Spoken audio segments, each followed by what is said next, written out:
So let's start with these questions. What I'd like you to do, Allie, is look at these two numbers and circle whichever one you think is bigger, or write an equal sign if you think they're the same. Okay. Okay? Should I just circle the denominator? Or You can circle the whole number. That's Okay. fine.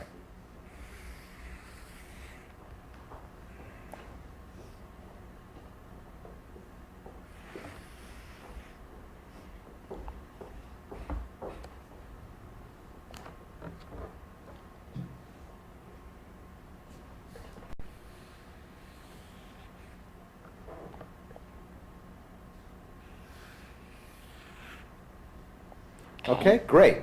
Let's go through each pair, and you can tell me how you were thinking about them, so I know. Okay. So what were you thinking here? Well, I kind of messed up. I was thinking 1/3 more likely that's bigger, because if you change the digit down more 3, and then if it was 1, 1, then it would equal to 1. So, and 1 is a whole number, so it's bigger.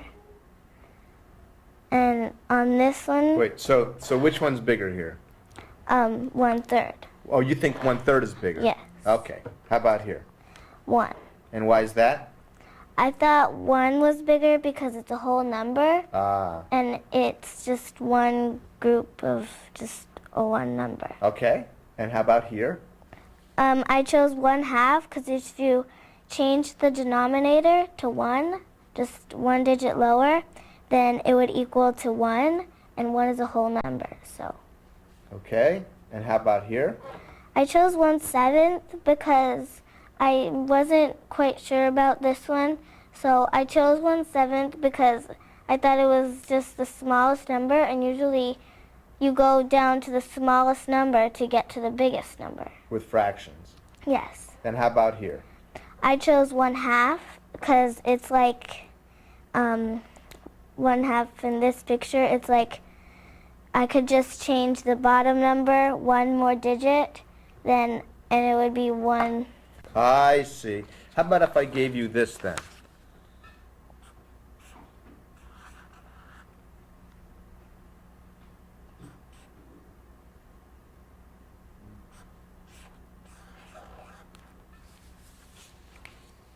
Which would you say is bigger there? I'd still say 1/2. Okay, you want to circle that? So we'll remember that. And then this one you wanted to change, right? Yes. Okay, so why don't I circle this? That way we'll remember. Okay. Okay? Okay, now these are two numbers. Sometimes we call this a mixed number, and sometimes we call this an improper fraction. Okay. Have you heard that before? Yeah. Okay.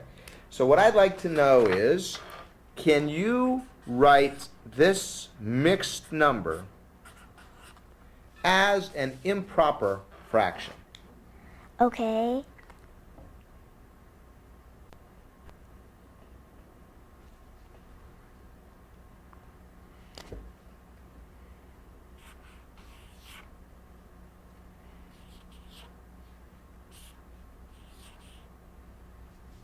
Okay. Okay, and so these are the same? These are the same. Okay. And how about, I'll give you an improper fraction.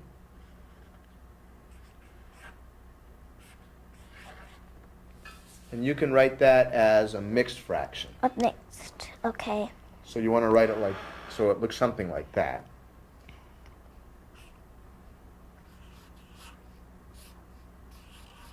Can you tell me how you thought about that? I thought about that because it's 13/6, and if you could just put the 1 over, and it could be 1 and 3/6.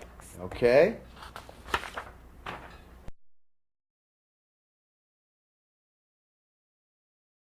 So, is there anything else that you can tell us, in your opinion, about Allie as a mathematics student that you haven't already mentioned? I think one of the things that makes her strong is that she has awareness of what she doesn't understand. So I think that's a quantum leap personally. She seems to realize what it is she has trouble with, she doesn't understand the conceptual base behind some of the things, and she's not real into, methodically going through a process. Mhm. She's more of a hands-on, which I guess is probably better for everybody. So that this topic is fractions, and if there's anything you can say about what you did with fractions in your class, or just to set the stage, it would be helpful to hear. Okay, well, we've worked a lot with fractions and gone back and revisited them a lot, because especially writing equivalent fractions has just escaped them. Uh-huh. Done a lot of visuals on the board and talking about real life things, trying to relate to that. But that's the thing they've had the most trouble with. When they got to multiplying and dividing fractions and everything, they thought that was really a piece of cake. But then when they went back to revisit the fractions and trying to add and subtract fractions, that they had to write equivalents where they were, again, still not seeing that there was a connection really. I could imagine a pre-service teacher who hasn't had a lot of experience in classrooms saying, well, I don't understand, how can fifth graders do multiplication and division of fractions, but not addition and subtraction? Isn't multiplication and division harder than addition and subtraction? Well, it's more process oriented, so if you learn the process, you don't have to really understand what you're doing, and probably most of them don't. Multiply across and Right, flip. yeah. Mhm. So there's a process there that you can teach, and they'll understand how to do the problem, whether they understand the fractions or not, which obviously they don't, because when they go back to write equivalent fractions, they still are completely lost. I don't think they expect sense out of this, so I'm surprised how little sense they expect from a lot of things.